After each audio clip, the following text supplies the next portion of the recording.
you don't have to have a lot of time necessarily, and you don't have to have a lot of resources either. If you make the task manageable, and if you just follow through day to day, week to week, and month to month, the longest journey starts with just one step. Welcome to the Marketing Boost Solutions Podcast. Join host Marco Torres, co-founder of MarketingBoost.com, along with expert guests as they deliver incredible, proven solutions to your marketing challenges in each power-packed episode. Captain Marco has guided thousands of entrepreneurs, growing their sales and marketing through the use of value-add incentives. His Facebook groups are home to more than 84,000 entrepreneurs who are raking in sales with his advice. Get ready to be blown away with game-changing lessons for your business. Welcome to the Marketing Boost Solutions Podcast. I'm your host, Marco Torres, and I've got a great guest today. As he refers to himself sometimes, the unnoticed entrepreneur, who's now been very well noticed. Jim James is with us today. He's lived his life all throughout. Well, he's found himself sitting in meetings and hated that and didn't like the fixed salary and moved on to become an entrepreneur many years ago.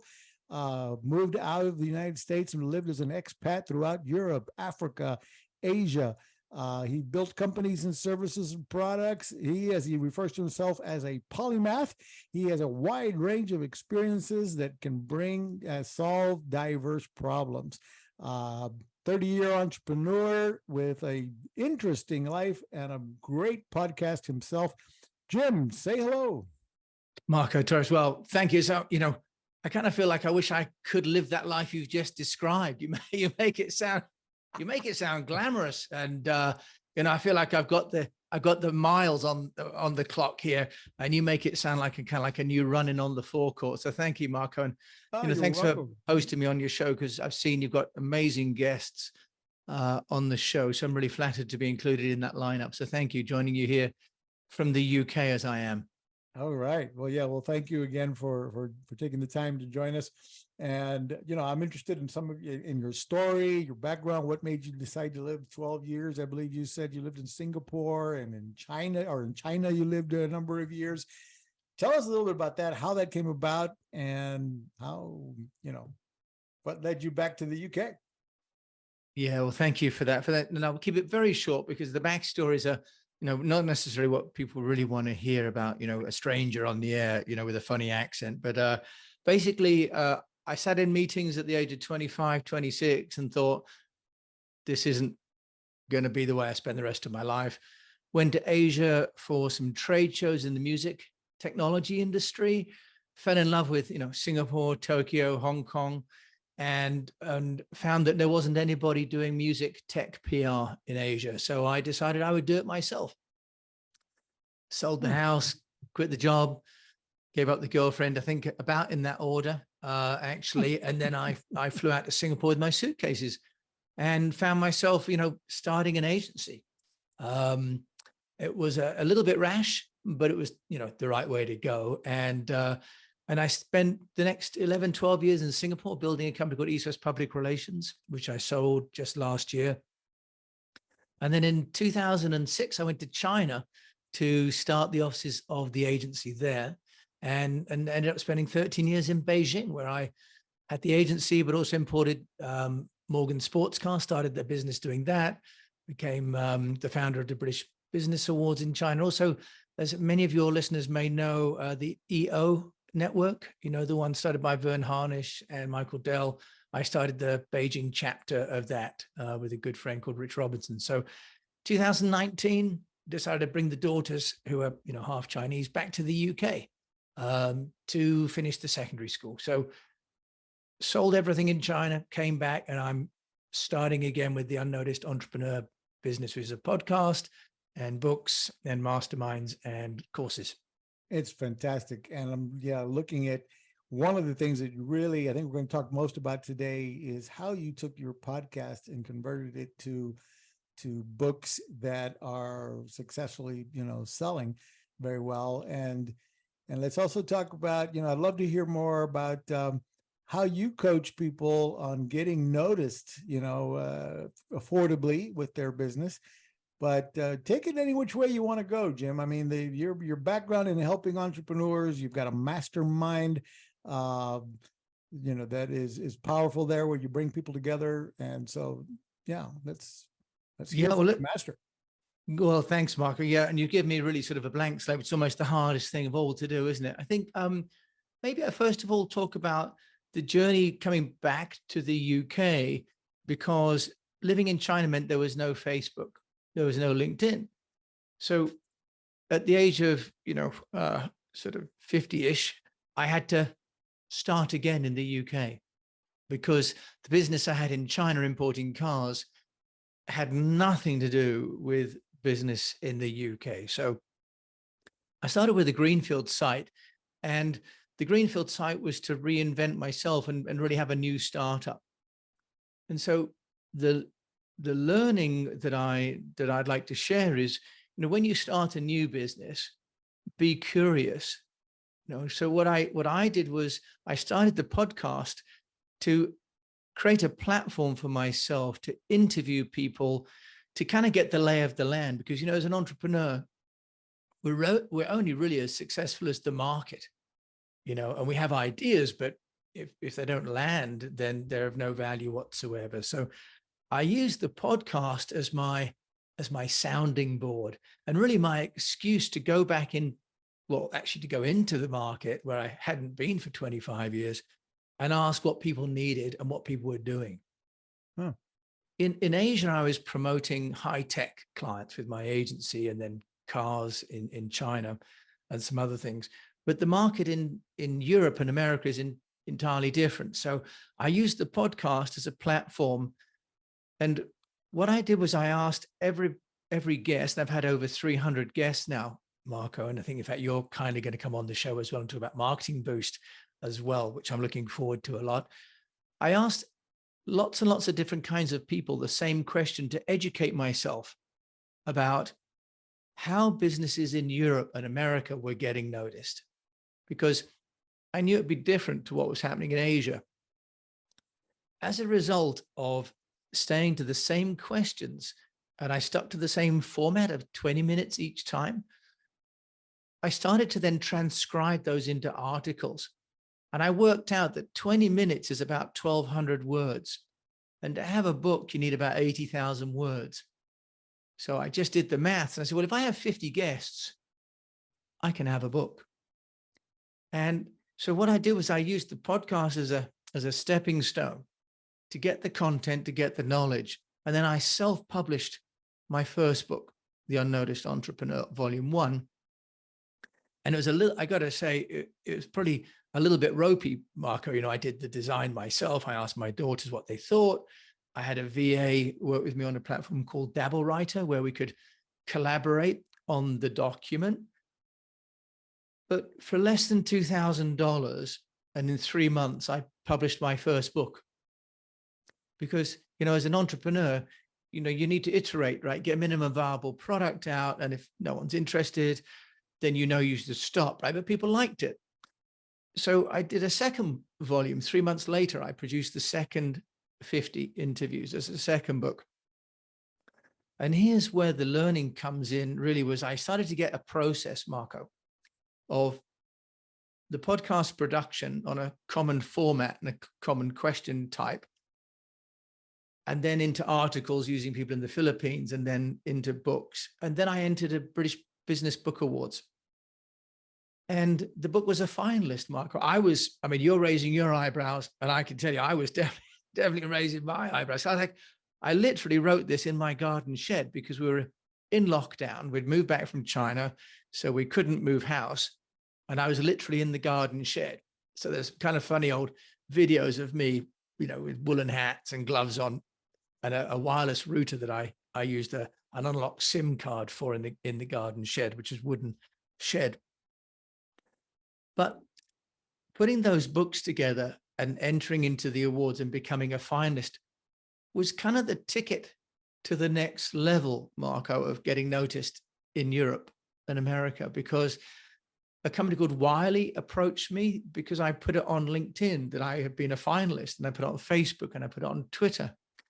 And I took pictures actually of the winners, and I gave them my book, and I held their book and celebrated their win. But of course, I'm surrounded by the winners, it was great, right? So a little bit of chutzpah there, which Mason Harris, who wrote a book called Chutzpah, talks about.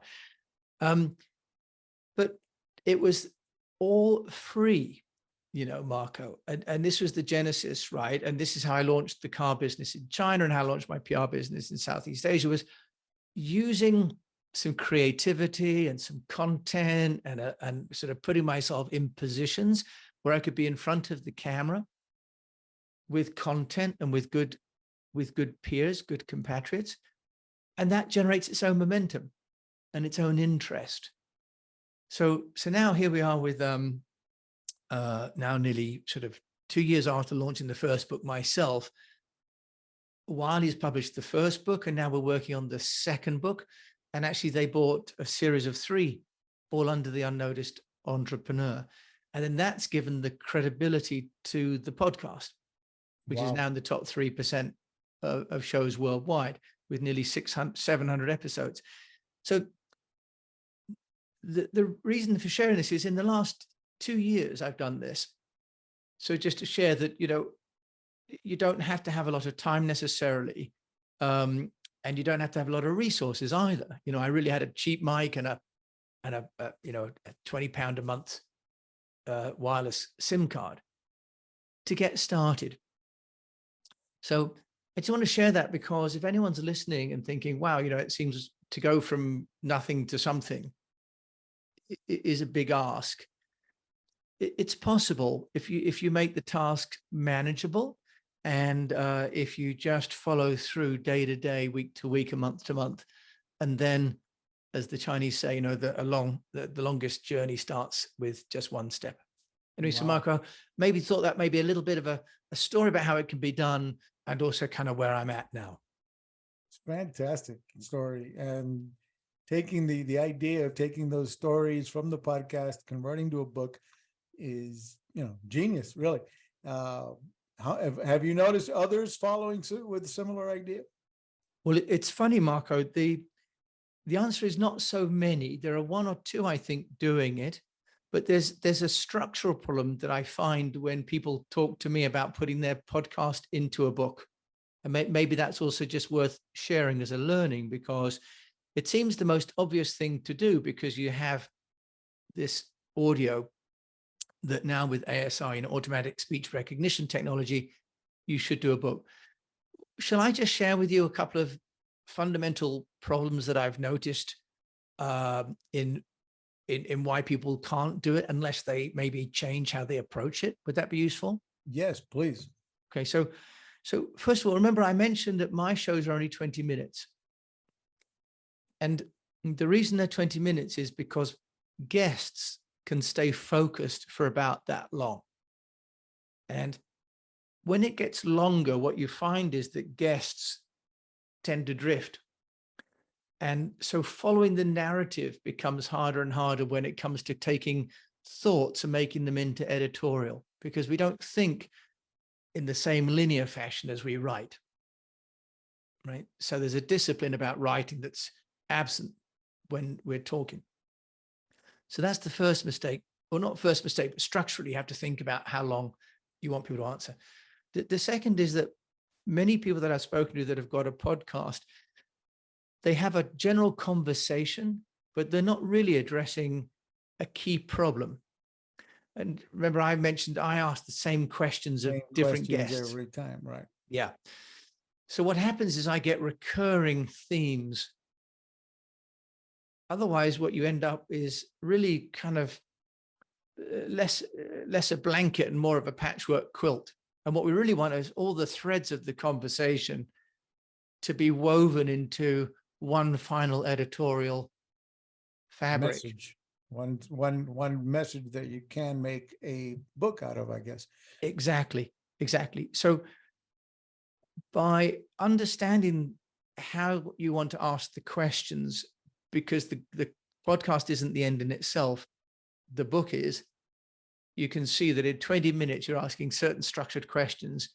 You get a certain kind of content, you get it structured in a certain way.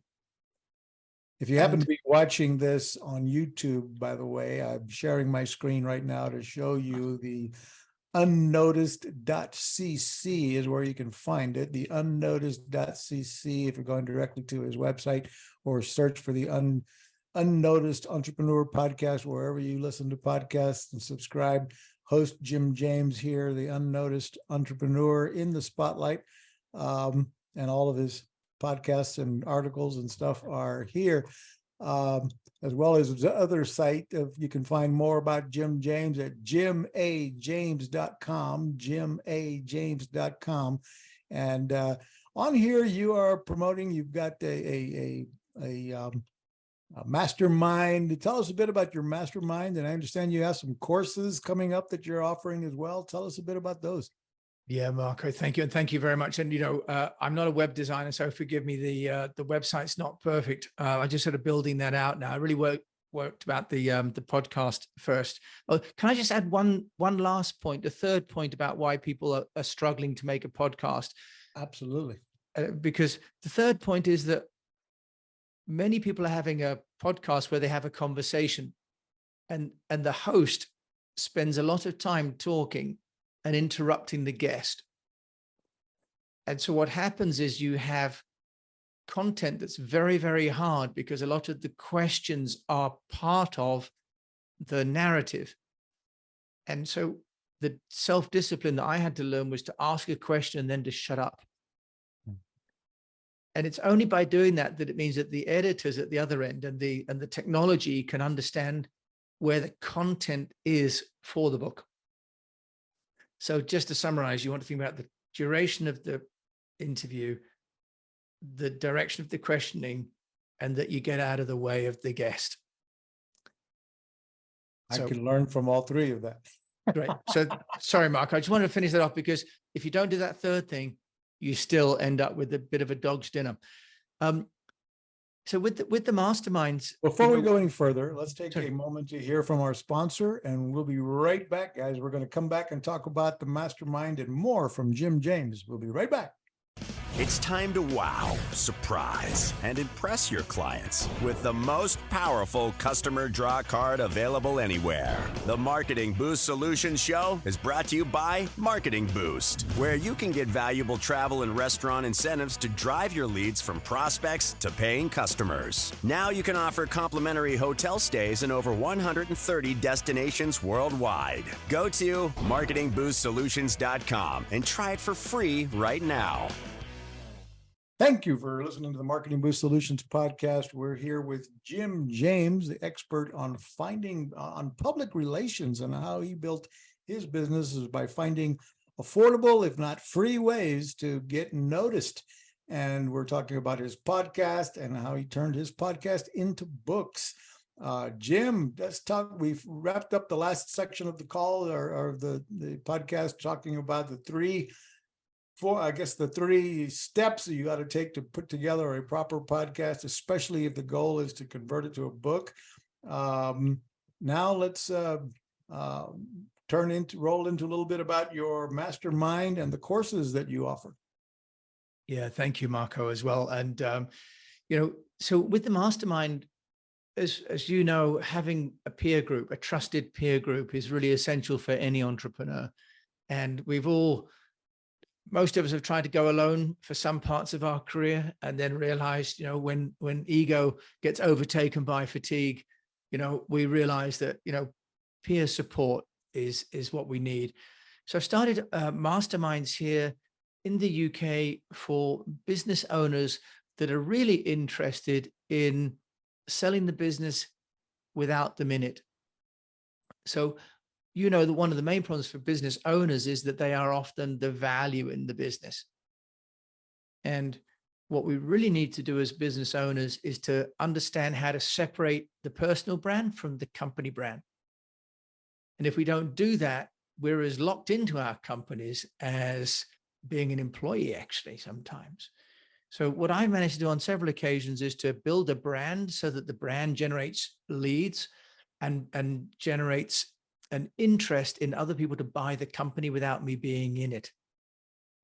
So the masterminds are geared towards helping entrepreneurs to, if you like, do a bit of a Houdini to, build the brand, get the brand to be self-sustaining, and then for them to get on and have their next business. So that's the masterminds. And then the courses, I'm really looking at different aspects. For example, how to make your interest into a podcast and into a book.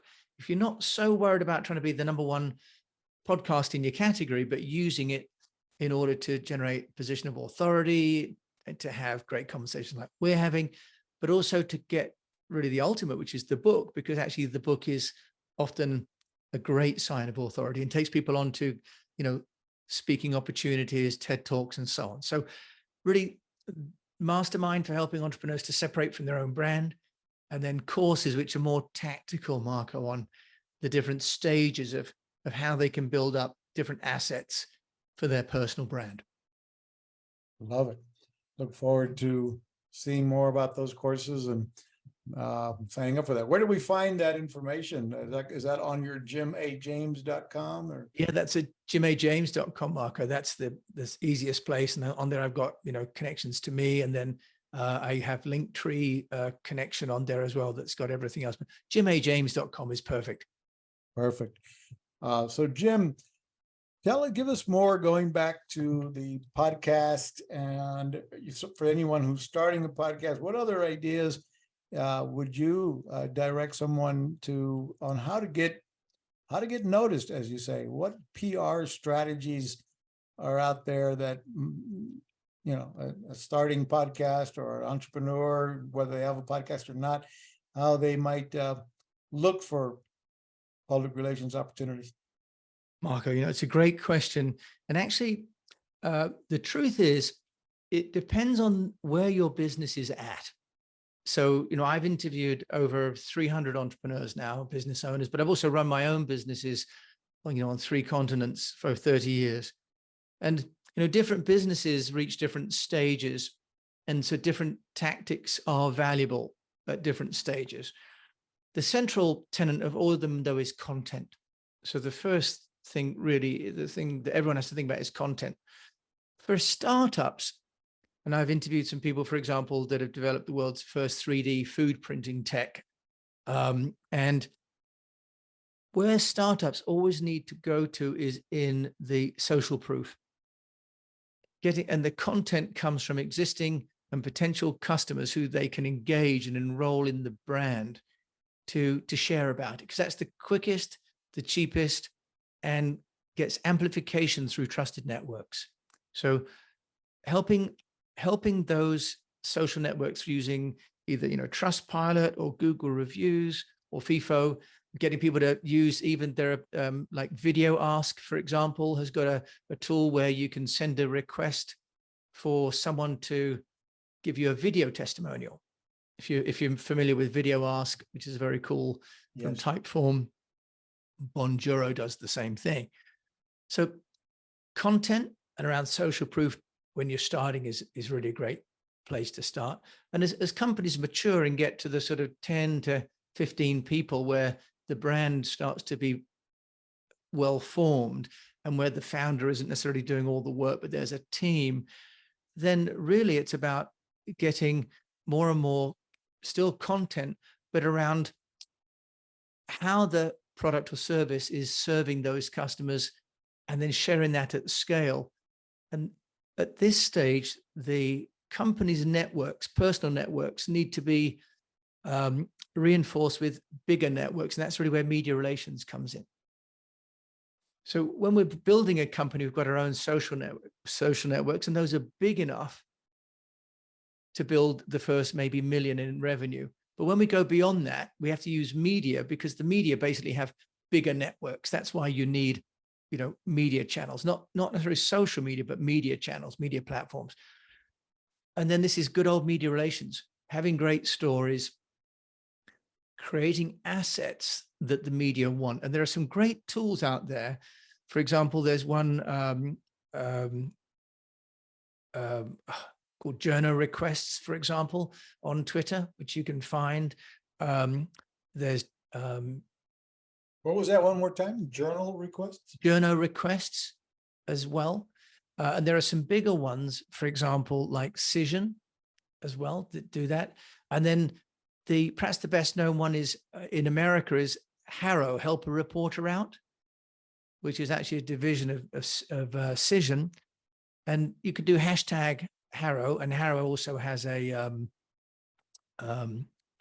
Twitter feed. So on Twitter, you can find where journalists are actually posting out what they need. And you can subscribe to these for free. And then it's about having some assets. And when I say assets, I mean like a good headshot of the founder, having the logo available, having product pictures available. Because the reality is that media now needs more content than they can produce themselves. And so what they're really looking for is assets, stories, pictures, someone to speak to a topic that they can access quickly to put into the stream of content that they're sending out. So as the company grows and matures, what it needs to do is slightly different, but it's still based around content, initially around your own networks, and then expanding the networks by using some of these tools. Another one is called Press Hunt, for example, that you can use. So, obviously it's a huge industry, but those would be to get you to sort of the 2 to 5 million in revenue from a sort of an awareness perspective. There are a few others. If I've got more time, I can add in a couple of others for you. Sure. Yeah. We've only been on about 25 minutes, so we can keep going. Yeah. Okay. So I think a couple of things to think about. One is the founder brand, the brand of the founder. And so what the founder can start to do is to build up their own profile. For example, public speaking. TEDx is, if you like, the younger brother of the TED Talks. There are TEDx events happening all over the world and in cities. And if you've got a product or a service which is in some way making a contribution, let's say you've got a sustainability product or service, TED Talks and TEDx is a great platform because you want that content and that thought leadership. Another one is through partnerships. And, as you do yourself with Marketing Boost, I can see you do amazing partnerships and events and affiliate marketing. And one of the unexplored opportunities for many entrepreneurs is affiliate marketplaces, Marco, because many people that have got products and services, they can put them on. For example, there's one called CJ.com, which is it's Commission Junction is actually what it stands for. Mm-hmm. And actually you can put your products on these in effect reseller platforms. So I see on there's software, there's hotels. So there's a whole world of places now where you can build out in exchange for a commission, getting your brand put out there. Another big area that people don't think about so much is backlinks. So if you have content on your website, what you really want to do is to think about how the website can move up in the rankings. And it does that through authority, and it gets those authorities through backlinks. And I've just interviewed the founder of a company called Respona, and Respona has an automated backlinks search feature, which is very interesting and actually about the only one I've seen. So that basically helps you to find other websites that might like your content and might share links with your website. So a big part of my sort of interest, Marco, is there are lots of tools out there now that are free to use or have freemium versions that entrepreneurs of any size can use and can compete with big companies. And, so content creation, content amplification, content syndication, there are all these amazing tools, but over 8,000 actually MarTech tools, which are available for entrepreneurs like us to use. And so there's a great website by a guy called Scott Brinker, who's the VP of HubSpot. And it's called the MarTech Landscape. And I can share with you a link. And Scott's been on my podcast actually as well. And so you can catalog and find all these different tools that are available for you. So I think the overall story is that it's still about content because you need to tell your story. But there are some established channels, but there are also some new channels that in the past were not available to smaller companies, but which are now because of these new platforms and these new tools. Wow, I took a boatload of notes here, and we'll see if we can have as much of this as available in the links below, guys. If you like the content of this show, please like, subscribe, and share. I'm going to quickly go back to sharing the screen. If you're watching this on YouTube, I want to go back to showing jimajames.com to find more information here about James and his mastermind and his courses that he's launching soon. Also, don't forget to search for the UnNoticed Entrepreneur podcast. And there you'll find Jim interviewing those 300 or more guests that he has, and the book that he has available as well from that. Great story, great success story, inspiring. Jim, thank you very much for all of that. I'm going to have to, I'm very inspired by your story and looking for ways to improve my own personal brand, my company brand, seeing what I could do in the future to enhance my own shows as far as having the content for a book. Wow. A lot to take away from the show. I appreciate it very, very much, James. Before we go away, I'm going to take another break from our other sponsor, Automation Booster, and we'll be right back to wrap this up. Is your business on autopilot yet? Do you have automation in place to capture, nurture, and convert prospects into clients via email, SMS, ringless voicemails, appointment setting? Get all the inbound and outbound marketing tools in one place. Go to marketingboostsolutions.com for more on automating your business so you can make money while you sleep. So you heard from Automation Booster. Welcome back to the Marketing Boost Solutions podcast. Guys, if you're not automating your business, you're not on track to be moving as fast as you could be with products like Marketing Boost and Automation Booster. We're here talking with Jim James, the expert on public relations, finding free or very affordable ways to get your story out, to tell wow, that was just incredible. Some of the takeaways there of, obviously affiliate marketing in places like commissionjunction.com, if your product qualifies for that. And then, of course, looking into the media. I love this idea of a press hunt and help a reporter out, and the journal requests and all kinds of other stuff there. To wrap it up, Jesse, you've got your beautiful cat there with you. Yeah, he was determined. He was pouring the screen. For anyone that is listening, I've got my kitten. He's just 3 months old, and he was fascinated to see Marco. He was pouring the screen.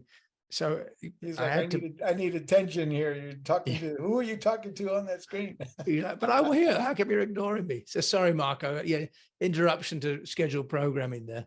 No worries. So you know what? One of the things I always like to, what questions I often ask is, Jim, especially you had a background in the music industry. What is your favorite realm of music, and tell me more about, just to wrap up, just a little bit more about your personal brand. What was your technology you were doing there in the music business early on? Yeah, well, thanks for asking. Yeah, so back in the early 90s, Marco, you'll remember that when things were analog, we used to have to use tape, and I worked at the BBC, producing a radio show. And then digitalization happened in the music industry in the early 90s. And so we were putting in the world's first digital audio workstations and the world's first mixing desks from a company called AMS Neve. So this was the beginnings of the digitalization.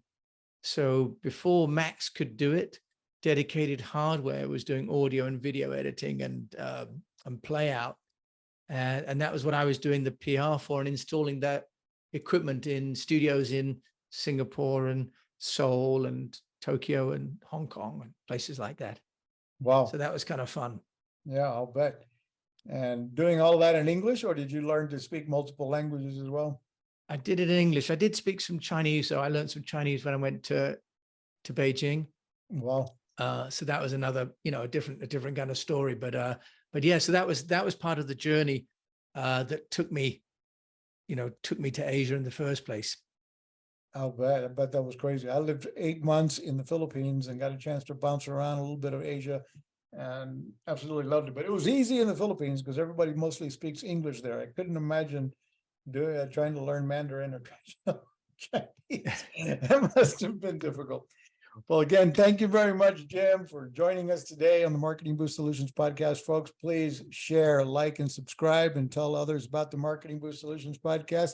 And if you haven't already, go check out marketingboostsolutions.com and find out about the different services we offer to support your business growth. Thanks again. Stay thirsty, my friends. Stay thirsty for knowledge, and we'll see you on the next episode. Thanks for listening to another episode of Marketing Boost Solutions Podcast with your hosts, Captain Marco Torres. Now it's on you. Take the next step now. Go to marketingboostsolutions.com for more on how you can wow, delight, and surprise your clients with the most amazing draw card on the planet. So stay thirsty, my friends. Stay thirsty for knowledge. See you next time.